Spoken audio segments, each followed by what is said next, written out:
کے امراض ہیپاٹائٹس اے، روبیلا، خسرہ اور ممس، اس کی جو ویکسین ہے وہ اس وقت ناپید ہے۔ کراچی سمیت صوبہ سندھ کے تمام اضلاع کے اندر یہ الارمنگ صورتحال ہے۔ کم و بیش سال میں 2 سے 3 مرتبہ یہ صورتحال درپیش ہوتی ہے۔ ایموگلوبین ٹیٹنس کے لیے انتہائی اہمیت کی حامل ہوتی ہے، جس کو ریبیز ایموگلوبین کے ساتھ دیا جاتا ہے۔ جی انور ہماری نمائندے چلے جی سے بات کر لیتے ہیں، اسی سلسلے کو آگے بڑھاتے ہیں۔ مین وائل ہم انور کو بھی لائن پہ لیں گے۔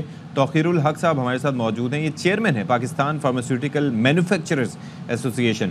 توقیر صاحب thank you so much for joining اس۔ اصل میں ہم اتنا ڈرے ہوئے ہیں، اور جس طریقے سے ہم نے اس سے پہلے کچھ مثالیں بھی دی، شاید آپ نے سنی ہوں، کہ جب بھی کسی چیز کی قلت ہوتی ہے ادویات کی تو ہمیں یا ناپید ہوتی ہیں تو ہمیں فوراً ہمارے ذہن میں یہ ڈر بیٹھ جاتا ہے کہ اس کی قیمتوں میں اضافہ کرنا ہوگا، اس لیے یہ ماحول کریٹ کیا جا رہا ہے ڈیمانڈ اینڈ سپلائی کے رول کو مد نظر رکھتے ہوئے۔ کیا ایسا ہی ہے؟ جی السلام علیکم جی، بہت بہت شکریہ آپ نے پروگرام میں لیا۔ اس پہ 2 چیزیں ہیں جی، اس پہ 2 چیزیں ہیں کہ آپ نے یہ کہا کہ جان بچانے والی ادویات جو ہیں وہ شارٹ ہوئی ہیں یا وہ نہیں مل رہی ہیں۔ ابھی جو ایکچوئل پوزیشن یہ ہے کہ یہ بہت ساری جان بچانے والی ادویات اور اسینشل ڈرگس جو کہ ہارڈ شپ کیسز میں گورنمنٹ کے پاس اپروول کے لیے گئی ہوئی تھیں، اور وہ آج سے 6-8 مہینے پہلے ان کی اپروول ہو گئی ہے، تو یہ ادویات جو ہیں اب ناپید نہیں ہیں اور ان کا ملنا شروع ہو گیا ہے۔ اور آپ یہ جو کوشچن کر رہے تھے کہ جب نہیں ہوتی ہے تو قیمت بڑھ جاتی ہے، تو یقیناً جب امپورٹنٹ ڈرگس مارکیٹ سے شارٹ ہو جاتی ہیں اور اس کی ریزن یہ تھی کہ یہ ہارڈ شپ کیسز جو اپروو ہونے میں کیبنٹ سے ٹائم لگا، اور بہت ساری اس میں ٹی بی کی ادویات تھیں، انسولین تھی، ہیپرین تھی، یہ ساری مارکیٹ میں شارٹ ہوئیں۔ تو جب یہ صورتحال ہوتی ہے due to delay in decision making, تو پھر یہ اسمگل یا جب باہر سے آتی ہیں تو پھر اس کی قیمت پہ کوئی کنٹرول نہیں ہوتا۔ لیکن اچھی بات یہ ہے کہ گورنمنٹ نے 6 مہینے پہلے اس پہ ایکشن لے لیا، اور جتنے ہارڈ شپ کیسز تھے اس میں بہت ساری امپورٹنٹ ادویات تھیں جن کا میں نام لے رہا ہوں، اس میں مرگی کی ادویات بھی تھیں، ہارٹ کی بھی تھیں، اور انسولین بھی تھیں۔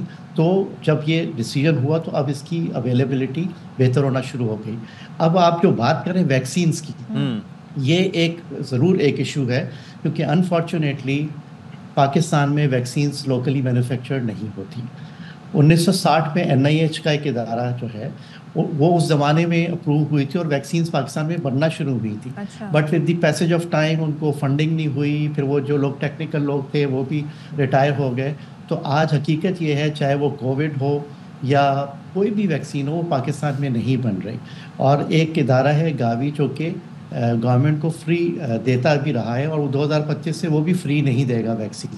تو یہ ایک امپورٹنٹ اسٹیپ ہے جو گورنمنٹ کو لینا چاہیے، کیونکہ ہمارے پاس NIH کا بہت بڑا ادارہ ہے، تو وہاں پہ ٹیکنالوجی ٹرانسفر ہو اور گورنمنٹ جو ہے سر یہ جو ٹیٹنس والی ہے، میں یہ تذکرہ کر رہا تھا اور میں اور صدف یہی بات کر رہے تھے کہ یہ تو ویکسین ایسی ہے کہ ہر کسی کو ضرورت پڑتی ہے، کیونکہ روڈ سائڈ پہ کبھی کوئی گر گیا، بچے آپ کے گر جاتے ہیں تو آپ جا کے ان کو ویکسین یا یہ جو دوا اس کی لگوا لیتے ہیں، اور بڑی ریزنیبل اور بڑی افورڈیبل ہوا کرتی تھی ہر کسی کے لیے۔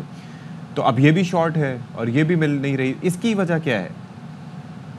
کس کی بات کر رہے ہیں آپ؟ ٹیٹنس شارٹس جو لگتے تھے، وہ میرے خیال میں اس کی چونکہ یہ امپورٹ ہوتی ہیں تو ہو سکتا ہے کہ کوئی اس پہ تو ایشو آیا ہو، بٹ ایسی بات نہیں ہے۔ وہی میں آپ سے کہہ رہا ہوں نا کہ ویکسینز پہ we are heavily dependent on import, اور امپورٹ میں اگر LCs نہیں کھل رہی یا کنزمپشن زیادہ ہو گئی تو یہ تو رہے گا۔ اس کا واحد حل یہ ہے کہ اب ہمیں فیوچر میں یہ سوچنا چاہیے کہ ویکسینز جو ہیں وہ لوکلی مینوفیکچر ہوں، اور جیسے میں نے آپ کو بتایا کہ NIH کا ادارہ ہے، اس کو پرائیویٹ سیکٹر کے ساتھ کوآپریٹ کر کے ان کے ساتھ مل کے اس پہ سوچنا چاہیے کہ ہمیں ویکسینز میں یہ ایشو گاہے بگاہے رہتا ہے۔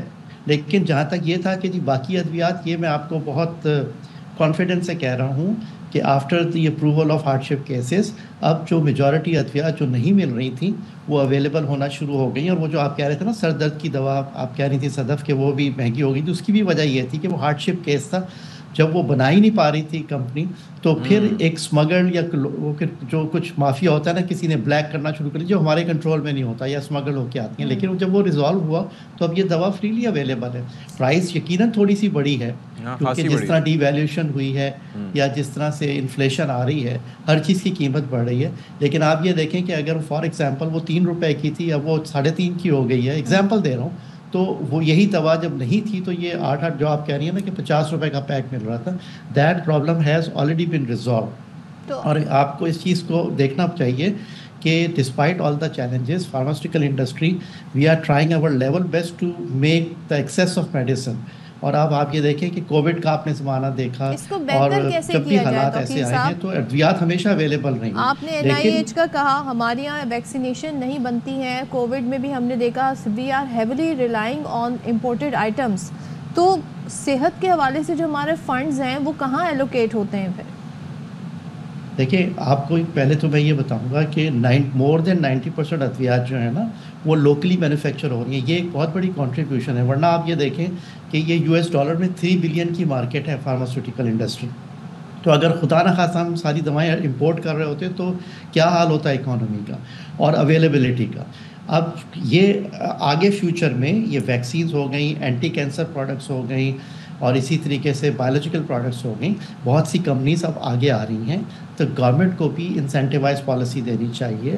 اور ویکسینز کا معاملے کے لیے جیسے میں نے آپ سے کہا کہ government should sit with us, اور اب یہ گورنمنٹ کی رسپانسبلٹی ہے کیونکہ یہ ویکسینز جو ہیں اس کی اویلیبلٹی کے لیے چونکہ ہمارے پاس ایک ادارہ ہے اس کو دوبارہ سے ایکسپلور کرنا چاہیے. ورنہ یہ ہمیشہ ایشو رہے گا کہ خدا نہ خاصہ کوئی وبا آ جاتی ہے جیسے ڈپتیریا کا سن رہے ہیں ہم, تو جب اس کی اینٹیڈوٹ اویلیبل نہیں ہے تو یہ ضروری ہے کہ ہمیں we have to be proactive rather than reactive, کہ جب آپ کوئی وبا آ گئی اور آپ کے پاس نہیں ہے تو فیوچر کا حل یہی ہے. لیکن اس کے باوجود جو لوگ یہ امپورٹ کر رہے ہیں they are trying their level best کہ اویلیبلٹی ہو, لیکن یہ شارٹیجز جو اکثر ایسی ہو جاتی ہیں اس کا حل یہی ہے کہ وہ ادویات 90% تو ہم بنا رہے ہیں لیکن جو 10% امپورٹ کرنی پڑتی ہیں ویکسینز اینٹی کینسر ہیں یا بایولوجیکل پروڈکٹس ہیں وہ with the passage of time industry بھی تیار ہے کہ اس میں آگے آئے اور گورنمنٹ کو بھی جو ہے وہ ہینڈ ہولڈنگ کرنی چاہیے انڈسٹری کے ساتھ. ٹھیک ہے توقیر صاحب, تھینک یو سو مچ, آپ نے ساری سچویشن کو ایکسپلین کیا.